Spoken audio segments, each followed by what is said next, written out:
Oke, baik. Assalamualaikum warahmatullahi wabarakatuh. Nah, jadi kita dari tim 1 akan mempresentasikan hasil diskusi kami terkait tugas UAS simulasi kelaikan bisnis tentang modul Moonson dan bagaimana strateginya kita untuk memenangkan game Moonson ini. Nah, sebelumnya juga perkenalkan terlebih dahulu. Nama saya Angelina Cikakusumadani, NIM 16. Dan saya Bagas Dwi Saputra, NIM 17. Saya Dea Riviani dengan NIM 22.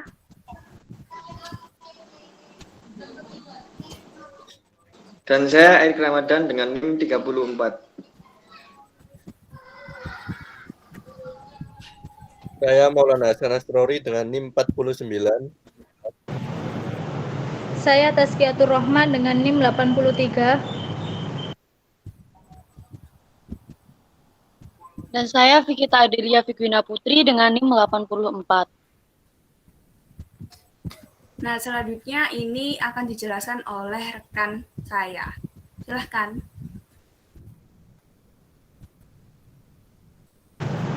Baik, yang pertama saya akan menjelaskan mengenai apa sih pengertian dari Moonson Sim itu. Nah, Moonson Sim itu yaitu game simulasi bisnis yang berbasis platform edukasi yang menggunakan sistem code untuk penyimpanannya. Pada game ini tentunya akan bermain dalam tim dan saling beradu saing satu sama lain untuk mendapatkan produksi yang paling tinggi dan juga bisa memahami pengetahuan bisnis yang akan meningkatkan pemahaman terhadap konsep modul Moonson Sim. Di dalam Moonson Sim ini terdapat 12 konsep modul.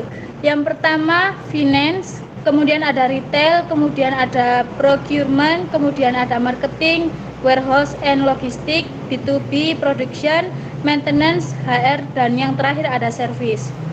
Next, Kak. Baik, selanjutnya akan dilanjutkan oleh rekan saya.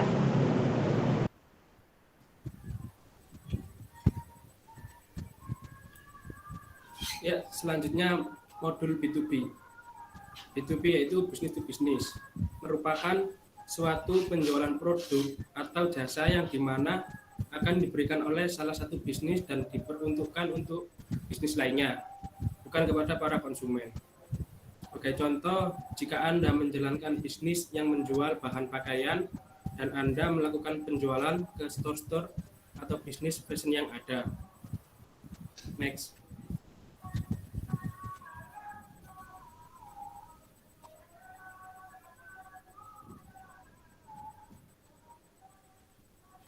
Kemudian menu dalam B2B.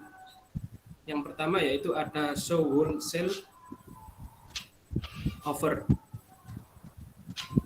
Di show wholesale offer ini kami akan melakukan bid dan memilih barang unit yang mencukupi pada warehouse kami dan melakukan persaingan bid kepada tim lain. Yang kedua ada wholesale order list, yaitu apabila kami telah memenangkan bid akan muncul allocate pick and ship di wholesale order list ini. Next.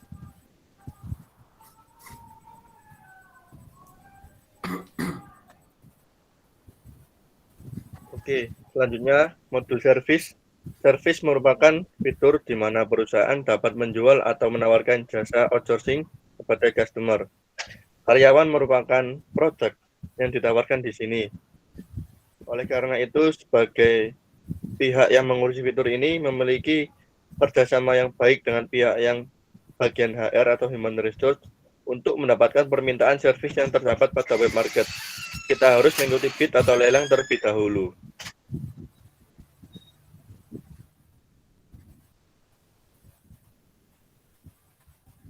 Menu dalam service itu ada dua, yakni incoming sales request.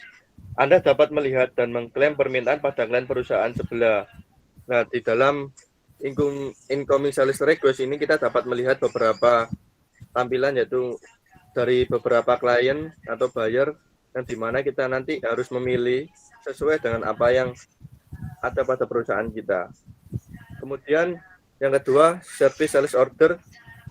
Anda dapat melihat seluruh klaim yang Anda harus setuju maupun tidak, di mana dalam kolom tersebut itu terdapat tempat untuk mengklaim dan atau tidaknya terkait persetujuan dari service yang pertama tadi waktu kita membid.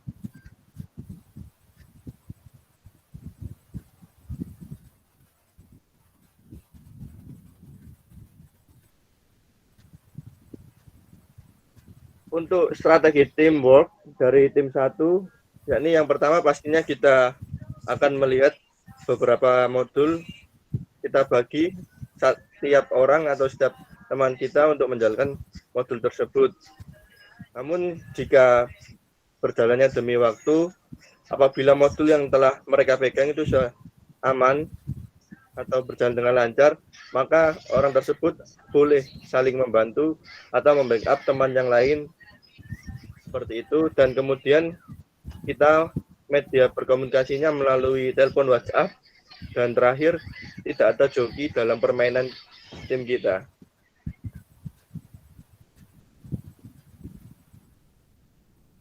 Selanjutnya akan dijelaskan oleh teman saya. Nah, baik. Yang pertama dan yang paling krusial dalam game Munsun ini, strategi pertama yakni strategi retail. Jadi dalam strategi retail kita pertama-tama itu melihat cash on hand dulu, lalu kita segera membeli 2-3 lokasi dengan jangka waktu 7 hari penyewaan dan memasang lokasi dengan jarak antara 250 meter sampai 300 meter tergantung populasi yang kita pasang retail. Yang kedua, kita setelah mendapat atau menempatkan retail di lokasi tertentu, kita harus membeli barang dengan vendor termurah. Nah, setelah berjalannya waktu, kita juga perlu menaikkan harga retail jika retail kondisi bagus dan ramai. Nah, jikalau ada kendala barang di vendor habis stoknya, kita juga bisa memindahkan dari warehouse ke retail terdekat. Nah, selain dari warehouse juga, kita juga bisa membeli stok bukan dari hanya vendor saja, melainkan bisa membeli melalui web market. Nah, jika kendala selanjutnya atau luas terlalu over, kita hendaknya memindahkan ke lokasi lain, yakni lokasi terdekat yang membutuhkan barang stok lain. Nah, selain itu, dalam strategi retail juga kita perlu memasang marketing agar market share kita itu lebih luas. Oke, selanjutnya, next. Strategi yang kedua yakni strategi e-commerce. Nah, yang pertama-tama kita perlu dalam e-commerce itu kita perlu memastikan stok yang tersedia pada retail atau warehouse. Jikalau stok pada retail ataupun warehouse tidak ada, hendaknya jangan memasang atau post dulu karena takutnya ada kendala atau komplain dari klien-klien. Setelah memastikan stok sudah ada, kita juga segera langsung memasang atau memposting barang yang ingin kita jual melalui platform atau web market ini. Post dengan harga di atas vendor dan di atas average price demi mengambil keuntungan agar tidak tidak mengalami kerugian. Kita juga perlu post 2 angka lebih tinggi di atas harga vendor, yakni semisal harga vendor 18 USD, kita post saja $20 USD. Selanjutnya ada posting barang atau stok yang ada. Jika tidak ada ya jangan diposting. Selanjutnya kita juga perlu mencari buyer sembari menunggu ya. Mencari buyer agar mendapat keuntungan. Dalam mencari buyer ini, kita juga mempertimbangkan jumlah yang dibeli atau sebut saja rumusnya stok lebih tinggi dari ask to buy. Semisal buyer butuh stok 18.000 unit, kita perlu memastikan dulu di dalam tempat retail kita maupun warehouse kita apakah barang mencukupi untuk dijual belikan. Selain itu, kita juga perlu memperhatikan estimasi days agar buyer tidak komplain, dan juga kita perlu mempertimbangkan harga yang kita jual. Jangan sampai kita mengalami kerugian. Nah, ini kita melihatnya dari harga vendor ya, sama seperti kita waktu posting barang tersebut. Oke, strategi selanjutnya akan dijelaskan oleh rekan saya. Silakan.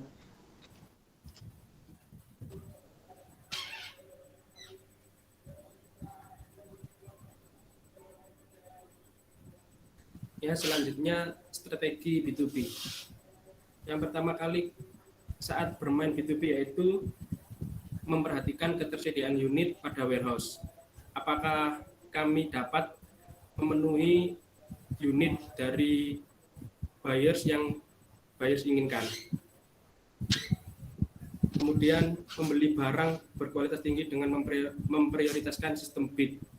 Nah, di sini tim kami mengutamakan mencari minimum bidders 1 agar tidak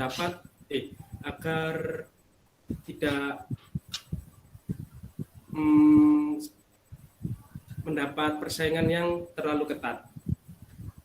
Dan saat tim kami melakukan bid,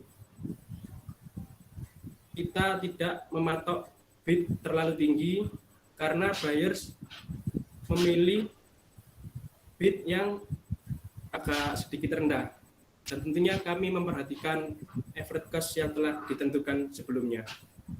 Next.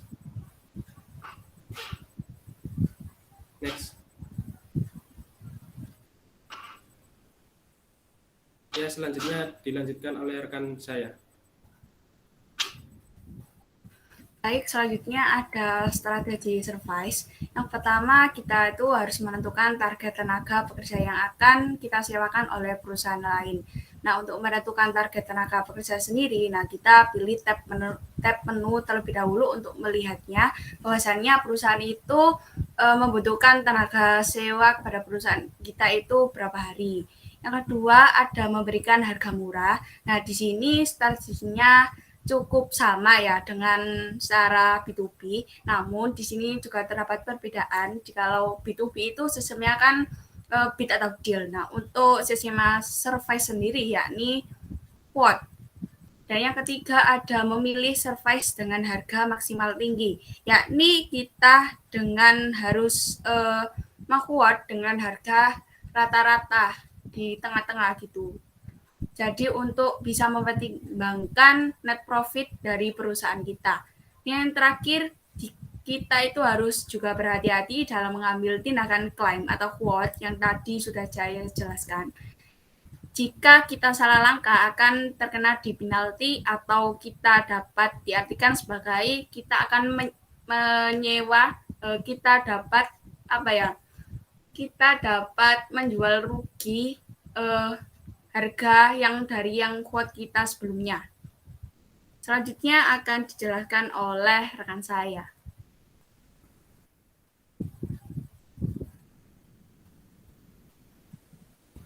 Oke, selanjutnya yaitu strategi tim dalam HR atau Human Resource, yaitu kita yang bertugas di HR akan selalu mempertahankan karyawan agar tidak resign.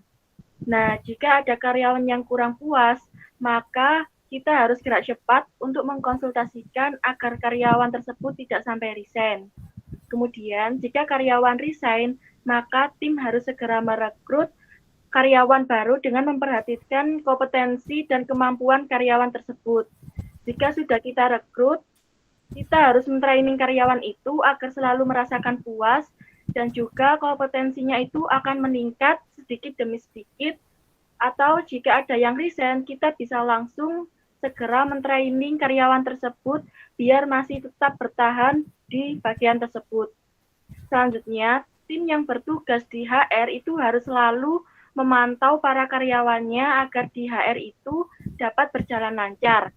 Karena jika pegawainya kurang, otomatis anggota para departemen-departemen lainnya akan terganggu. Contohnya itu di bagian retail. Jika tidak ada pegawai, maka penjualannya akan menurun. Selanjutnya, jika tidak ada kelebihan pegawai, kita bisa pindahkan ke lokasi yang satu lokasi ke lokasi yang lain. Selanjutnya akan dilanjutkan oleh rekan saya.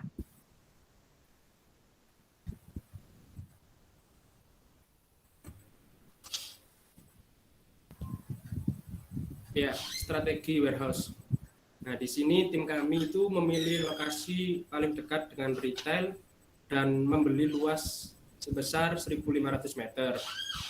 Yang kedua yaitu memilih harga vendor yang murah untuk membeli barang. Nah, di sini tentunya kami memperhatikan terlebih dahulu cash on hand dari tim kami. Apakah mencukupi untuk membeli barang yang tersedia di warehouse agar tidak terlalu mepet dari cash on hand kami. Next. Selanjutnya dilanjutkan oleh rekan saya. Baik, untuk yang selanjutnya yaitu strategi produksi. Untuk strategi produksi sendiri, pastinya kita harus memperhatikan mesin, apa sudah dibeli, kemudian untuk produksi kita men-setting mesin dari vendor, apa saja terkait bahannya, agar selalu tersedia. Kemudian kita men-setting untuk 40% produk procure. Dan untuk yang kedua yaitu memastikan warehouse terlebih dahulu. Dan selanjutnya yaitu pembelian kapasitas mesin 10.000 per hari. Dan untuk yang ketiga yaitu menjalankan MPR setting 40% produk dan 60% procurement. Dan untuk yang keempat atau yang terakhir yaitu menjalankan maintenance setting per 5 hari sekali untuk mencegah mesin rusak. Oke. Next. Oke, mungkin cukup sekian presentasi dari tim kami yaitu tim 1. Apabila ada kesalahan atau kekurangan mohon dimaafkan. Atau dari teman-teman mungkin ada pesan atau kesan selama bermain Monsoon ini? Bagaimana teman-teman? Aku pengen ngomong apa ini? Oke.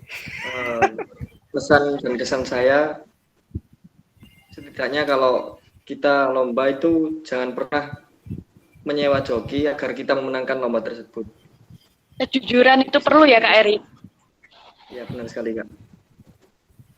Masuk. Oke, mungkin bisa ditutup Kak, silakan. Oke, mungkin cukup sekian. Wassalamualaikum warahmatullahi wabarakatuh. Terima kasih. Waalaikumsalam warahmatullahi wabarakatuh. Terima kasih semuanya. Mari Rek, mari. Latihan kan? Di awal MPR.